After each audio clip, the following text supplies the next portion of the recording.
We've all seen those My First Animation videos where the person is somehow already a master of physics and fluid motion. I'll be honest, that was not my experience. Before I started animation, I had this vision in my head. I'd download the software, my OCs would start walking and talking, and it would be this magical transition from static art to cinema. The expectation, pure, effortless creativity. The reality, 3 hours spent crying over a single eye blink. Learning to animate is easily one of the most rewarding things I've ever done as an artist, but is also a chaotic, humbling, and sometimes deeply confusing journey. If you've ever felt like your creative brain and your technical brain are at war, this one's for you. Today I'm getting real about what it actually looks like to learn animation from scratch. I've always loved storytime animation. There's something just so personal about hearing someone's voice paired with their own art style and motion. It adds a whole new layer of personality that you just can't get from a single frame. I didn't want to draw a story anymore. I wanted to animate it.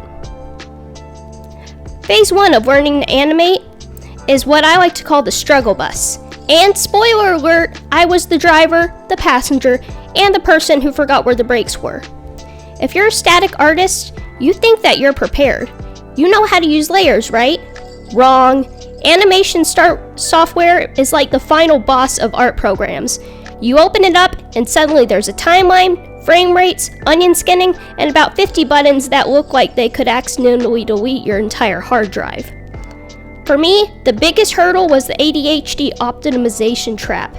Instead of actually animating, I spent 3 hours just organizing my brushes, or trying to find the perfect layout for my windows. I'd get so overwhelmed by the technical rules that I'd actually end up with animation paralysis before I even drew a single frame. If you're starting out and you feel like the software is winning, trust me, it's not just you. The struggle bus has plenty of room for all of us. Once you finally stop fighting with the software and you get the hang of it, you enter what's called phase 2, the ugly stage. In static art, once you finish the sketch, you're halfway home. But in animation, finishing the sketch for one frame means you have 99 more to go. This is where the reality of repetitive labor really set in for me. I started with keyframes, the big, important poses. This part is actually fun. It feels like regular drawing. But then it comes to the in-betweens and the cleanup. For an artist with ADHD, cleanup is the ultimate test of patience. You're essentially tracing your own work over and over and over again. My brain would constantly scream, "We already drew this! Why are we drawing it again but it's only slightly to the left? We didn't sign up for this!" This is the stage where most people quit. It's messy, it looks awkward when you play it back frame by frame, and it looks like you're making zero progress. I had to learn to embrace the ugly sketches. If I waited for every frame to look like a masterpiece, I never finish a single second of video. The secret I found? Don't look at the whole mountain. Just look at the next 3 frames. If you can survive the cleanup, you can survive anything. And then, it finally happened. After days of wrestling with the timeline, surviving the cleanup grind, and almost closing the program for good, I finally hit play. And for the first time, it wasn't just a collection of drawings. It was a person. I saw my avatar blink. I saw the way their hair bounced when they tilted their head. It was only 3 seconds of footage, sure, but in that moment, it felt like I just discovered fire. That is the animator's high. It's this weird, magical feeling where all the technical frustration just evaporates.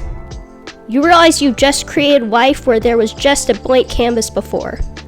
For me, this was the moment I stopped feeling like a static artist trying to animate and started feeling like an actual storyteller. It's the moment of the reality of learning to animate shifted from being a struggle to being a superpower. If you're in the middle of that ugly stage right now, please keep going. Don't give up. That moment that your art starts breathing back at you is worth every single crashed frame and every hour of cleanup. Looking back on this first month of animation, I've realized a few things that I wish someone had told me before I even started. If you're currently staring at a blank timeline and feeling overwhelmed, here's my survival guide for beginners. First, done is better than perfect. In animation, perfect is the enemy of actually finishing the video. If you try to make every single frame a masterpiece, trust me, you will burn out before the character even finishes their first sentence. Embrace the good enough frames. Second, work in layers of complexity.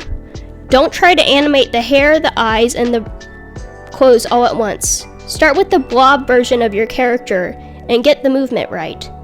If the movement is solid, the details will follow.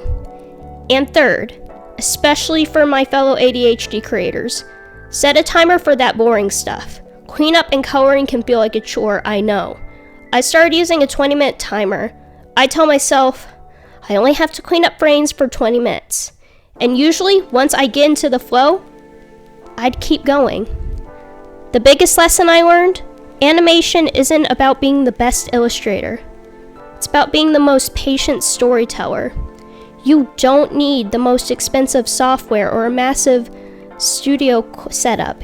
You just need the willingness to fail at drawing a walk cycle 10 times until the 11th one finally clicks. Honestly, learning to animate has been one of the most humbling, frustrating, and absolutely exhilarating things I've ever done. But I want to hear from you guys. What's a skill or hobby you've been too scared to start because you're afraid of being bad at it? Or, if you're already an animator, what was the one breakthrough moment that made it all click for you? Let's talk about it in the comments below. Keep creating, keep embracing the mess, and I'll see you all in the next one. Bye!